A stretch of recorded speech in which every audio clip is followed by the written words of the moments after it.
दुख दर्द भाव के सब मिटें, सतगुरु चरण नित से। ये दुख दर्द भाव के सब मिटें, सतगुरु चरण नित से।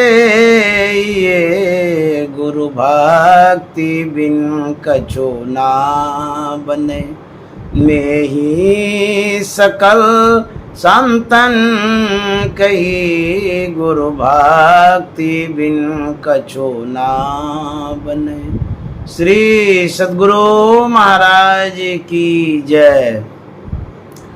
कोलकाता शहर के प्रबुद्ध सत्संग प्रेमी महानुभाव माता एवं बहनों, जो ऑनलाइन श्रोता हैं उसे भी मैं नमन करता हूँ।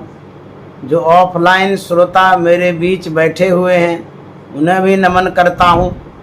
हम लोग जितने श्रोता अभी हैं सब साधक और साधिका हैं और सब सत्संग प्रेमी हैं और समझदार सत्संग प्रेमी।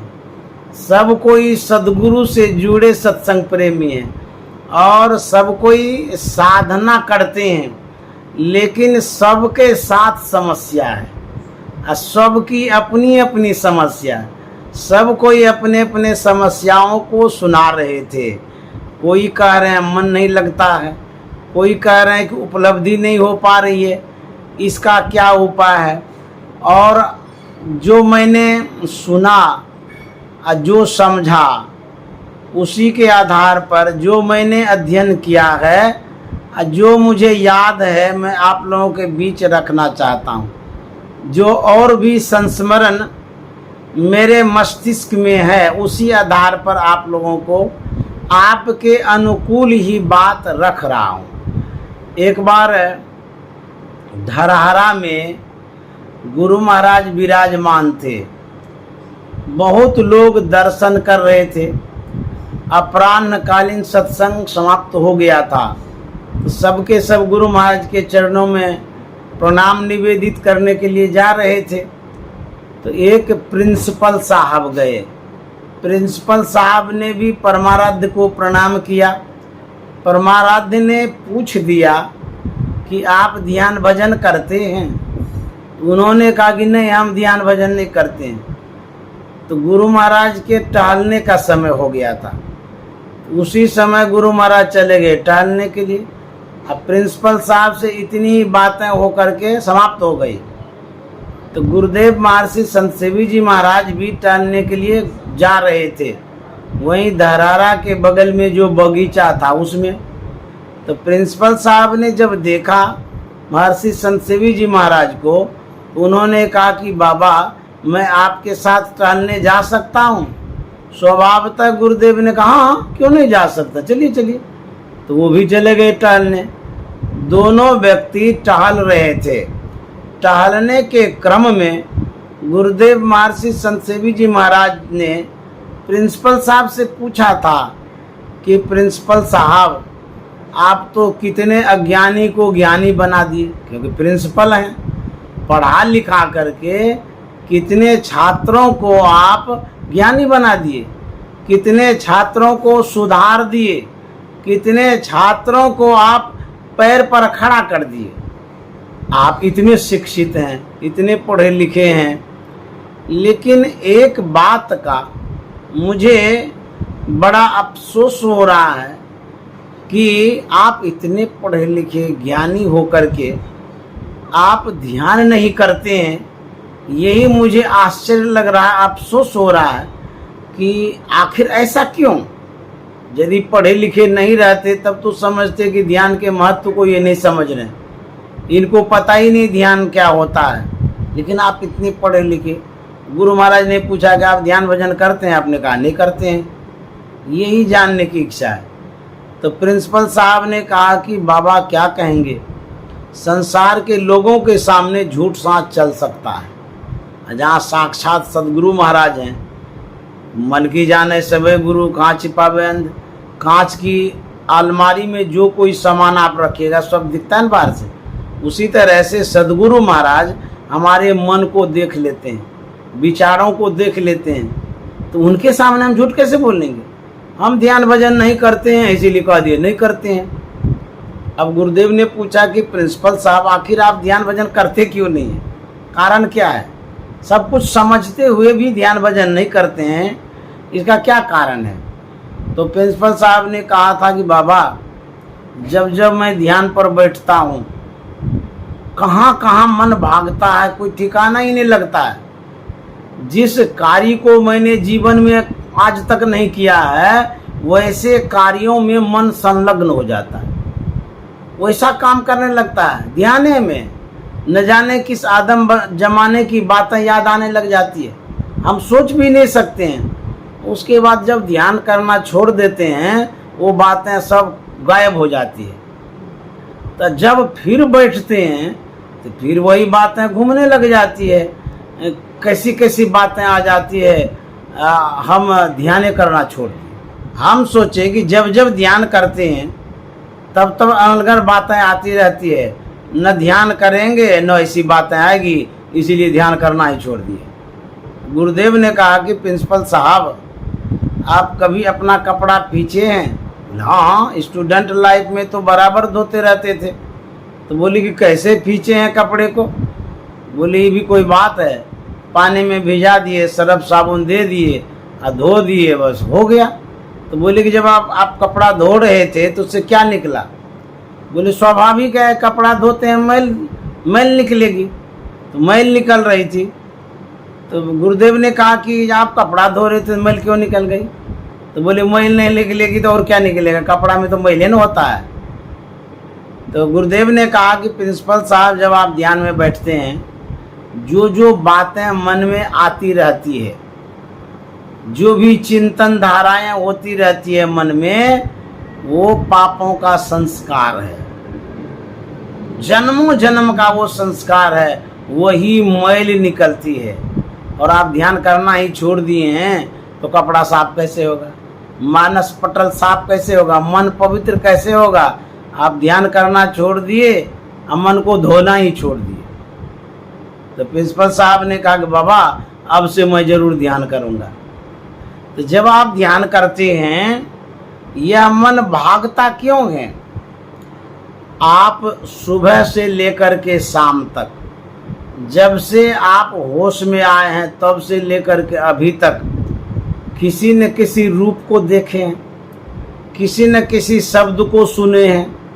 यही दो माध्यम है, आँख से देखते हैं या कान से सुनते हैं। इसी दो माध्यम से मन में जो है विकार उत्पन्न होता है, मन पर जो है ना विषय का छाप पड़ता है, मन पर डस्ट पड़ जाता है, गंदगी, धूल।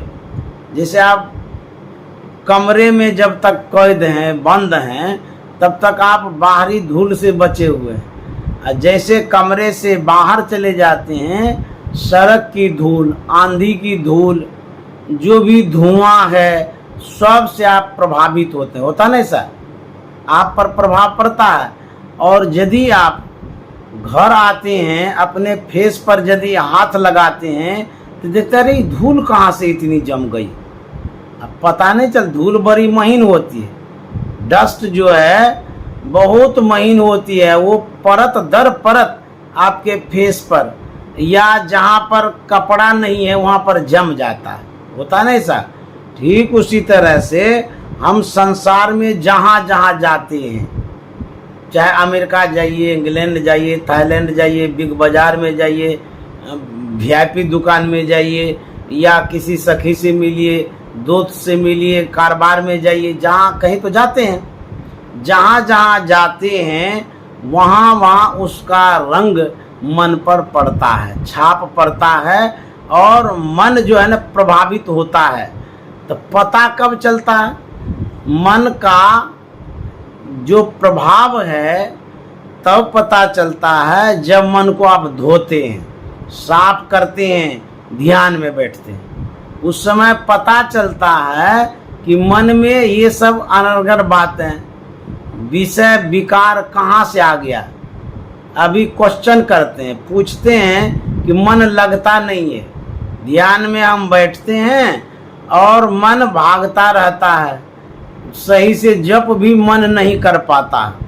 इसका कारण ये है तो सुबह से लेकर के शाम तक मन रूपी घोड़े को फ्री छोड़ दिए फील्ड में दौड़ने के लिए, मैदान में, और उसके बाद 1 मिनट के लिए उसको पकड़ते हैं तो लगाएगा आपको, तोड़ ताड़ करके भाग जाएगा।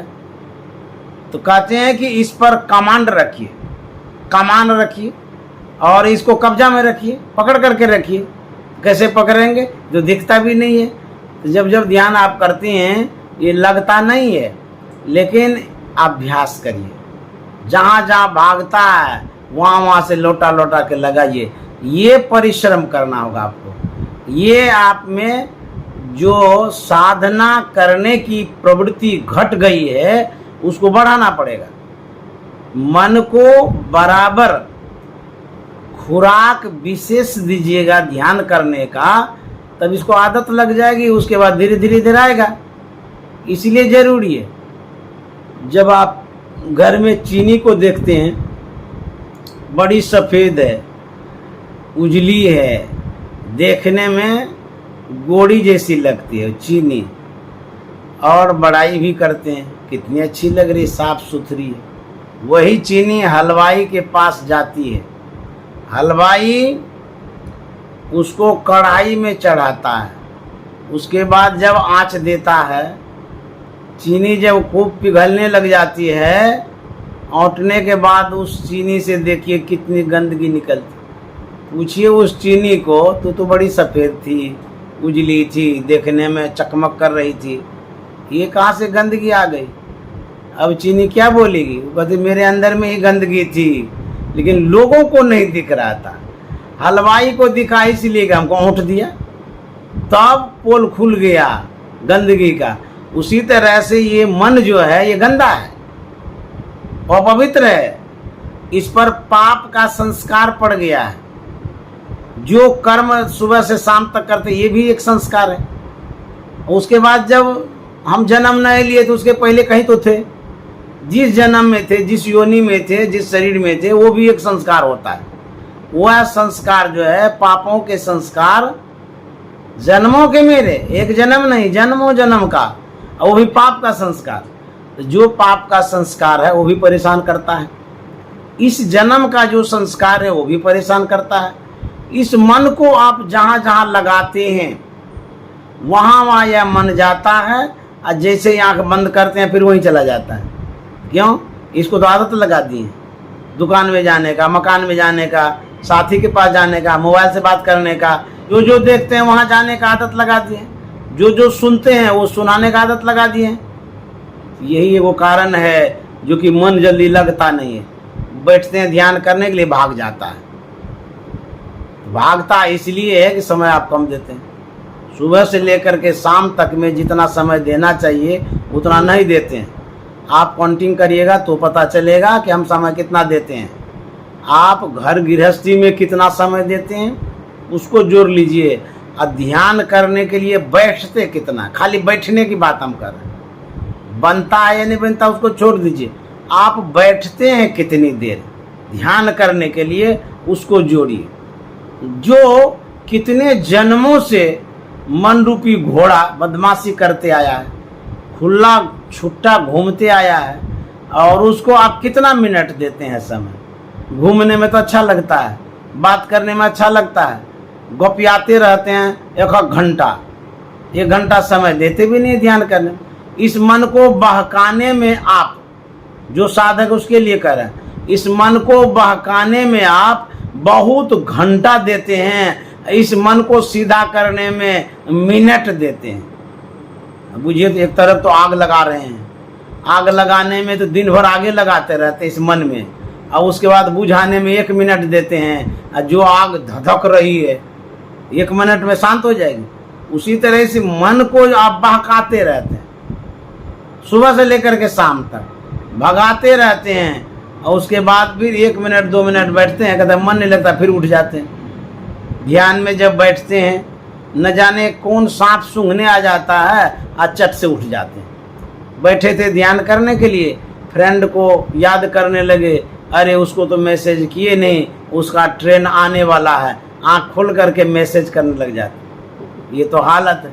बैठे थे ध्यान करने के लिए, अब किसी शादी विवाह में शॉपिंग करना है तो मन में कल्पना ये चल रही है, इस बाजार में जाएंगे ना, कलकत्ता बाजार में, वहाँ पर बहुत अच्छा से शॉपिंग करेंगे, वहाँ सामान बढ़िया मिलता है। अब ले बैठे हैं ध्यान करने, वहाँ शॉपिंग हो रहा है। ये सब तो होता है मन में। तो कहते हैं इस मन को खाली करके बैठिए। संसार का जो काम है वो तो करना ही करना है। कम से कम समयों में संसार के कामों को संपादित करिए। समझ गए? कम से कम समयों में संसार के लोगों से बात करना खत्म कर दीजिए।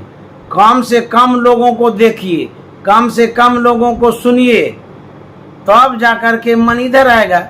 बेसी से बेसी आप सुनाते रहते हैं, बेसी से बेसी दिखाते रहते हैं, बेसी से बेसी आप गपियाते रहते हैं, तो फिर कैसे ये सीधा होगा? इसको सुधारने के लिए आपको समय देना पड़ेगा, क्योंकि मन बिगड़ा हुआ है, तभी तो हम साधन भजन करते हैं। और सुधरा रहता तो कैसे करते? किसी न किसी साधक के जीवन को पढ़िए, संत के जीवन को पढ़िए, संत ने जो साधना की उसको देखिए। जैसे परम संत तुलसी साहब को लीजिए, वो तो हमारे संत मत के विशेष साधक हुए हैं। तुलसी साहब का जो जीवन था, वो जंगल में रहते थे, हाथरस के किला में रहते थे, कुटिया बना करके रहते थे। वहाँ बिजली बत्ती नहीं होती थी उस समय, जिस समय तुलसी साहब थे। अंधकार में पूरा समय बिताते थे, सूर्य की रोशनी में रहते थे, रात भर चांद की रोशनी में रहते थे। इस तरह से उनका जीवन था। और खाते क्या थे? रूखी सूखी रोटी मांग करके लाते थे, और जो रूखी सूखी रोटी होती थी वो उसको खाते थे। और क्या सोते रहते थे? नहीं, ध्यान करते थे। ध्यान भजन में मन को लगाए रहते थे। कपड़ा पहनने के लिए नहीं था, दर्जी के पास जाते थे, कतरन लाते थे, उसको कांटे में सीते थे, खिंथा बना लेते थे। इज्जत ढकने के लिए एक कपड़ा होता था, उसी को पहनते थे। कितना अभाव था उनको, कितनी दिक्कतें थी, उन दिक्कतों में वो ध्यान करते थे, भजन करते थे। और हम लोग हलवा पूड़ी खाते रहते हैं, रसगुल्ला खाते रहते हैं, मुलायम सैया पर घोलटते रहते हैं। तो कहते हैं हंस हंस कंत न पाया, जिन पाया तिन रोय। यदि आप मुलायम सैया पर रहेंगे तो फिर साधना नहीं होगी। तो कठोर सैया चाहिए साधना के लिए, जहाँ आलस न सतावे, जहाँ पर नींद न आवे, वैसी सैया पर सोइए और साधना करिए। यदि हम सोए रहेंगे भोरम भोर तक घोड़ा बेच करके, तो फिर साधन भजन कैसे होगा? शरीर को यदि हम बहुत सुख देंगे तो साधना नहीं होगी। इतना सुख देते हैं, सुबह से शाम तक एसी में रहते हैं, थोड़ी गर्मी बर्दाश्त नहीं करते हैं। तुलसी साहब तो गर्मी में रहते थे, पंखा भी नहीं था उनके पास। थोड़ी सी कड़ी रोटी नहीं होनी चाहिए, पूरी गरम, पूरा गरम हो, मुलायम हो। बुझिए, इस तरह से यदि आप खाते रहेंगे तो फिर भजन करने में मन कहाँ जाएगा? तो उसी विषय में जाएगा, संसार में जाएगा। समझ गए? इसलिए कहते हैं खान पान को प्रथम समारो, तब रस रस अवगुण सब मारो। भोजन कैसा होना चाहिए? युक्ताहार विहारस्य, युक्त चेष्टस्य कर्मसु, युक्त स्वप्नावबोधस्य योगो भवति दुखा। आहार संतुलित हो, सात्विक हो, असंयमित हो। गुरु महाराज कहा ना, खान पान को प्रथम समारो। हम खूब खाते रहेंगे तो साधना कैसे होगी? गुरु महाराज कहा करते थे, जो भोजन है उतना करिए जिससे कि वो पच जाए। ये नहीं कि ढेर कर लिए, आलस ज्यादा आ गया, खूब सोते रहे। तो तुलसी साहब का जो जीवन रहा साधना वाला रहा।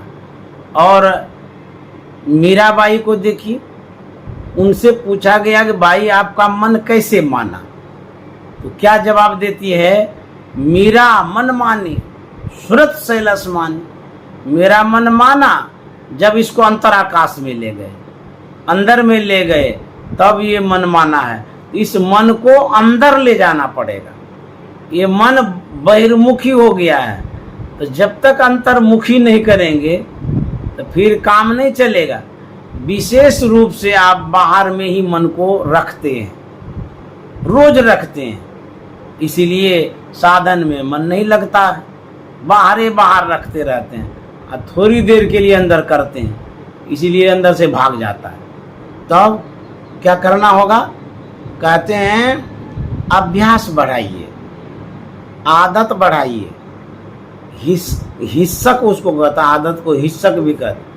इसको हिस्सक लगाइए। जब आदत लगाइएगा तब जाकर के इसको आदत लग जाएगा, तो आपको ये हेल्प करेगा। मन बैठने में भी हेल्प करेगा। जैसे आदत लगा दीजिएगा ना, तो जिस दिन आप नहीं बैठेंगे, कोई कार्य में लगे रहेंगे, आपके मन में बार बार घूमता रहेगा, अरे ध्यान का समय हो गया, हमको बैठना चाहिए। वही मन आपको याद दिलाएगा बार बार कि आज तो ध्यान नहीं कर रहे हैं। यदि एक दिन नहीं भी कर पाए, दूसरे दिन पश्चाताप होगा, ओ आज कल भी नहीं बैठे, आज तो बैठना चाहिए। तो आदत लगी रहेगी तब ये मन आपको हेल्प करेगा।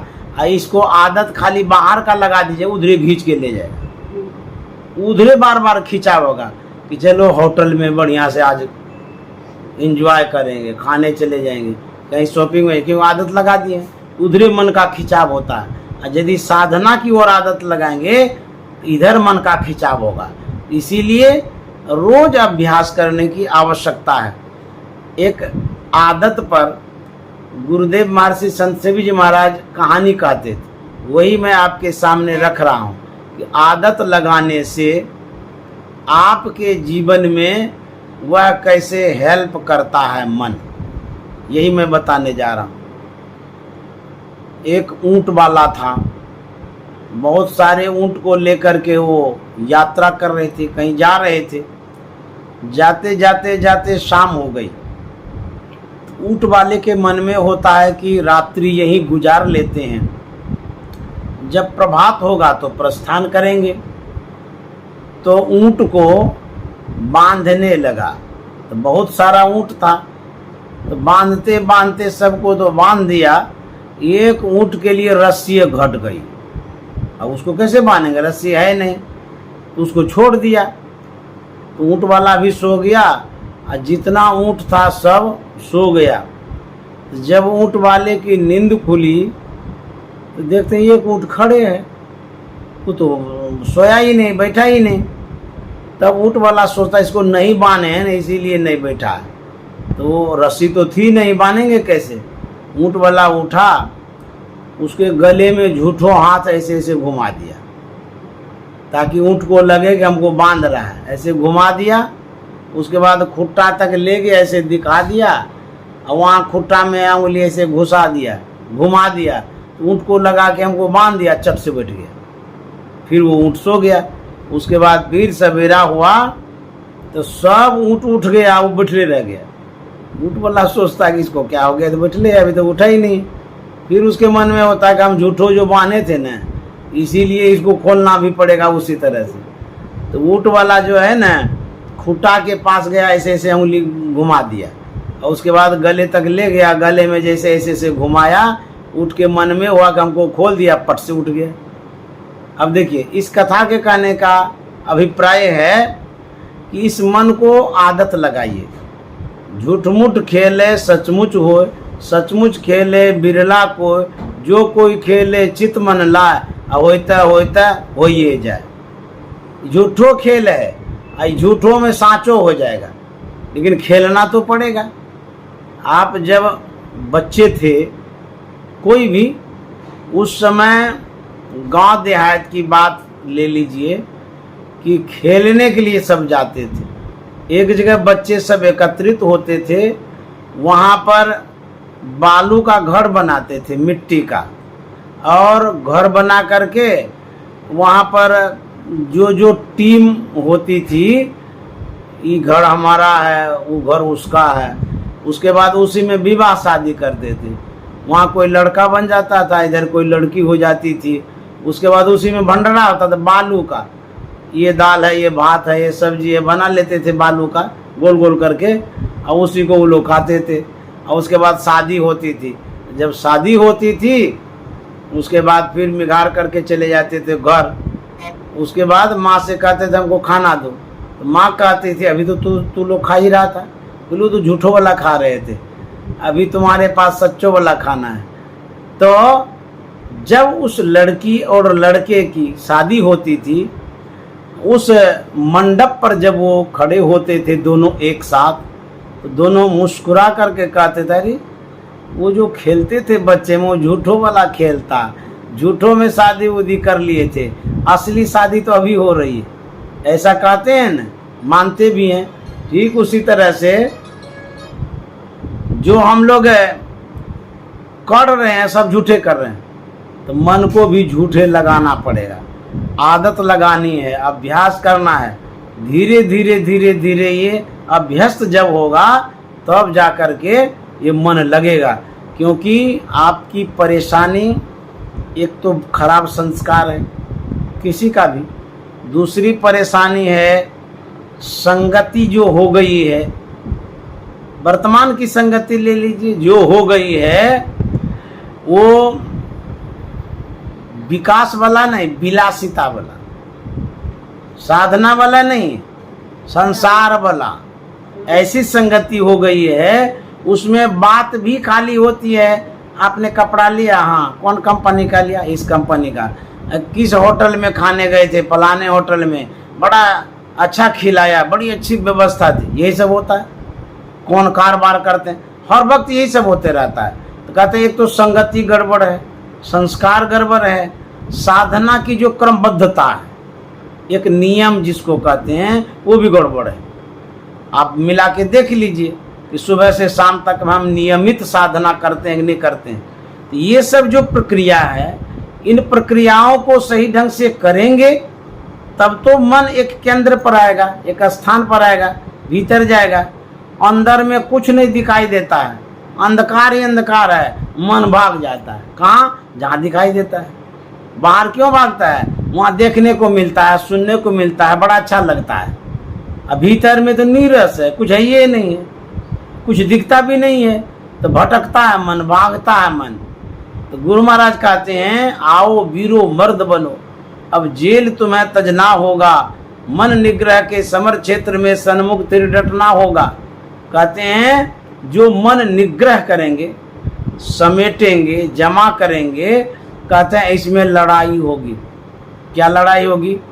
आप जिनको कहते हैं कि हमारी बात मानिए, वो मानता ही नहीं, आपके विपरीत वो चल रहा है।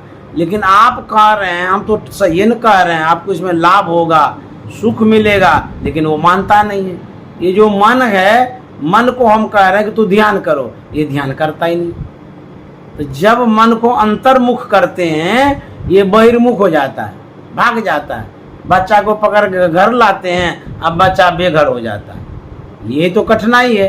कहता मन निग्रह के समर क्षेत्र, समर में ना लड़ाई, जो लड़ाई का मैदान है साधक और मन का, ये दोनों की लड़ाई होती है।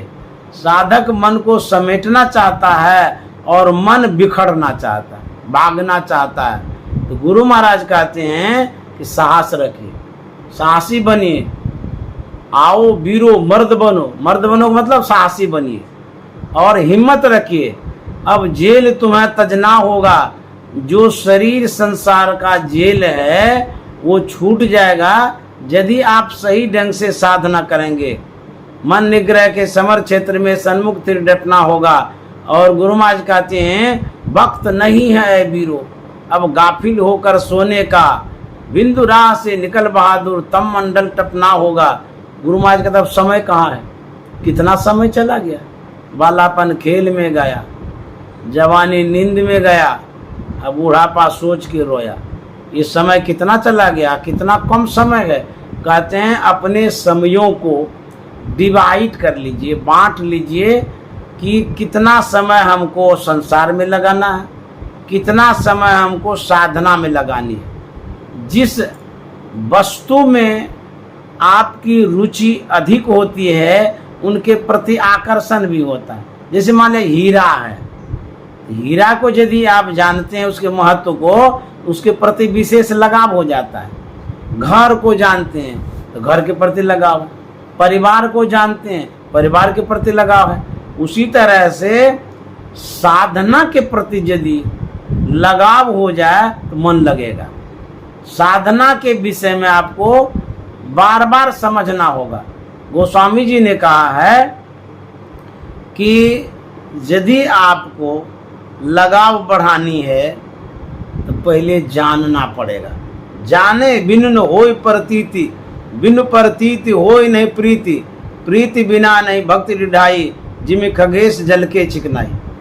किन्हीं वस्तु से यदि आप लगाव बढ़ाना चाहते हैं, या साधना से, ध्यान से या सत्संग से, कहते हैं उसके विषय में पहले जानिए।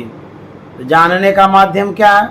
सबसे पहला माध्यम है साहित्य, दूसरा माध्यम है सत्संग और संगति।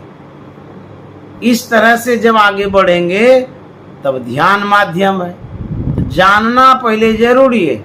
जैसे आप हमको अपने घर पर बुलाए हैं तो पहले आप जाने हैं तब तो बुलाए हैं, पहली बार नहीं आए हैं। पहले किसी न किसी माध्यम से जाने हैं। आपको लगा कि नहीं इनको बुलाना चाहिए, अच्छा लगा आपको कि इनके बुलाने से लाभ होगा, तो जाने न पहले। तो जाने तब माने, और जब मान गए तब आपको लाभ मिला ना। उसी तरह से मन को लगाने के लिए मन के विषय में जानना पड़ेगा। तो संत सदगुरु का साहित्य पढ़िए, गुरु महाराज के प्रवचनों को पढ़िए, उनके जीवनी को पढ़िए, उन्होंने किस तरह से साधना की, कैसे कैसे ध्यान किया। बाबा देवी साहब ने जो ध्यान किया था, ठेला हो गया था उनको। हम लोग समय कहाँ देते हैं ध्यान करने में। गुरु महाराज से कहा था कि लाला मैंने जो ध्यान किया मेरे चूतर में ठेला हो गया है। हाथ पकड़ करके स्पर्श करा करके एहसास कराए थे गुरु महाराज को। और बाबा देवी साहब जो ध्यान करते थे, जिस आसनी पर, आसनी घिस गई थी। हम लोग मिला लीजिए कि हमारा गमछा घिसा कि नहीं घिसा, हमको कहीं फुंसी हुई है।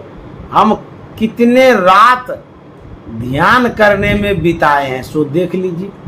रात रात भर ध्यान किए हैं, नहीं किए हैं। गुरु महाराज जब 1918 ईस्वी में धरारा में मिट्टी का कुआं खोदे थे, 1918 ईस्वी की बात कर रहे हैं, उस कुआं में खाना पीना छोड़ करके, संसार का सुख छोड़ करके, संसार से मुख मोड़ करके ध्यान में बैठे रहे। तो कहाँ फ्रेंड के पास गए गुरु महाराज, कहाँ किसी से दोस्ती किए, कहाँ बातचीत किए, सब तरफ से मुंह मोड़े न, मुंह मोड़ के कुआं में बैठे न।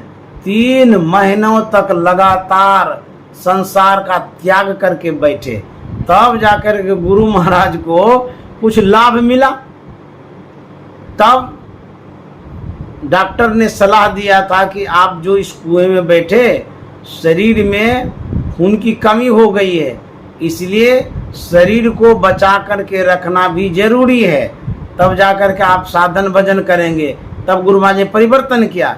फिर 1933 ईस्वी में जब कुप्पा घाट आए गुरु महाराज, गुफा पर लिखा हुआ है मार्च 1933 ईस्वी से नवंबर 1934 ईस्वी तक 18 महीनों तक गुरु महाराज ने कंटिन्यू लगातार अनवरत ध्यान किया।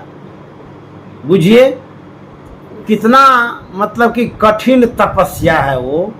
खाना पीना सोना सब हराम कर दिए, एक दृढ़ता के साथ, दत्त चित्त के साथ, कठोरता के साथ साधना में लगे। और शरीर सुख का परित्याग किए, संसार के लोगों का भी परित्याग कर दिए, खाना पीना का भी परित्याग कर। इस तरह से जब आप साधना के प्रति विशेष झुकाव रखेंगे, लगाव रखेंगे, तब सफलता मिलेगी। तब न गुरु महाराज का मन मान गया है। उसी तरह से हम लोगों को गुरु महाराज ने दिखा दिया है कि यदि मन को मनाना चाहते हैं, साधना में समय देना होगा। नहीं तो यूं ही कहते रहिए कि हम इतने दिन के सत्संगी हैं, मन तो मानता ही नहीं है, कुछ दिखता ही नहीं है। हमारा 25 साल हो गया, 30 साल हो गया, तो 25-30 साल में किस तरह से आप ध्यान करने में समय दिए हैं, तो सोचना पड़ेगा। मान लिया जाए आप कोई कारोबार करते हैं, व्यापार करते हैं, 1 साल तक दुकान चलाए, आपको लाभ ही नहीं मिला, तो कहेंगे हम तो 1 साल से चला रहे हैं, लेकिन चला किस तरह से रहे? कितना बार आप दुकान खोले? एक बार फॉर्मेलिटी के लिए खोल देते थे और फिर बंद करके रखते थे। जिस समय ग्राहक आता था उस समय आप सोए रहते थे, तो क्या बेनिफिट होगा? उसी तरह से इस मन को लगाने के लिए समय तो देना पड़ेगा। जब तक समय नहीं देंगे या कहेंगे मन लग जाए, ये लगेगा कैसे? इस मन को रगड़ करके लगाइए, आदत लगाइए और बराबर अभ्यास करिए, यदि आप चाहते हैं कि हमको साधना में सफलता मिले। अन्यथा ऐसे खाते पीते रहिए, सोते रहिए, असाधन भी करते रहिए, उसी हिसाब से लाभ मिलेगा। जो जिस तरह से करेगा उसी हिसाब से न लाभ होगा। तो हम लोग अभी तक जितना प्रगति कर पाए हैं हमारे परिश्रम का परिणाम है। जो कुछ भी जितना मिला है, गुरु महाराज की साधना में कोई कमी नहीं है। गुरु महाराज की जो साधना की प्रक्रिया है उसमें भी कोई कमी नहीं है। गुरु महाराज ने जो हम लोगों को साधन बताया है कोई कमी नहीं है। कमी हम में है, करने में है। आप खोजते हैं तो आपको मिलेगा, आप प्राप्त करना चाहते हैं आपको हो जाएगा वैसा। आप मन को मनाना चाहते हैं तो मनाने के लिए जितना मसाला चाहिए उतना देना पड़ेगा। अब ये को जीरा दे दीजिएगा दाल में, कहिएगा कि स्वाद ही नहीं लगता। अब आधा जीरा 1 जीरा दे दीजिएगा सब्जी में, कहिए कहाँ टेस्ट आया। अब ले, अरे इतना सा जीरा भर यदि विष खाइएगा ना मरिएगा ही नहीं, क्योंकि उसमें उतनी पावर शक्ति नहीं है। उसी तरह से साधन भजन जिस हिसाब से करना चाहिए उस हिसाब से करिए, और नहीं मिलेगा तब शिकायत करिएगा। आप अपने को देखते ही नहीं हम कर कितना रहे हैं और किस हिसाब से कर रहे हैं, और कहते हैं मन नहीं लगता। मन लगेगा यदि गुरु महाराज के अनुसार करिएगा, समय दीजिएगा तो। अब रही बात प्रयास आप जो करते हैं उसके लिए बहुत बहुत साधुवाद। उसके बाद यदि हमको आप बुलाए हैं, हमसे आपने क्वेश्चन किया है, जिज्ञासा किया है, तो मैं गुरु महाराज से व्यक्तिगत आपके लिए प्रार्थना करूंगा कि इतनी अच्छी साधिका है और ऐसे अच्छे संस्कारी की सुपुत्री सब है।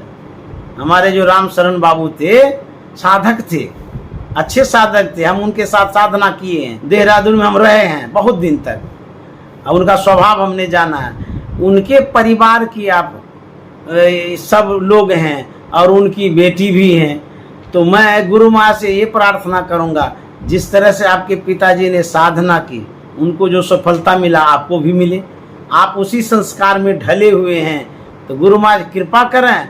आप जितनी बेटियां हैं राम शरण बाबू की, उनके लिए भी आशीर्वाद दें, क्योंकि आशीर्वाद से भी साधना में बल मिलता है और फल मिलता है। तो मैं शुभकामना मंगल कामना करता हूँ आप सबों के लिए। महाराज की खूब कृपा हो, मैं सबके लिए शुभकामना मंगल कामना करता हूँ। ये तो मन के विषय में पूछे थे, जो मुझे जानकारी थी मैंने आपको सुना दिया। सद्गुरु महाराज की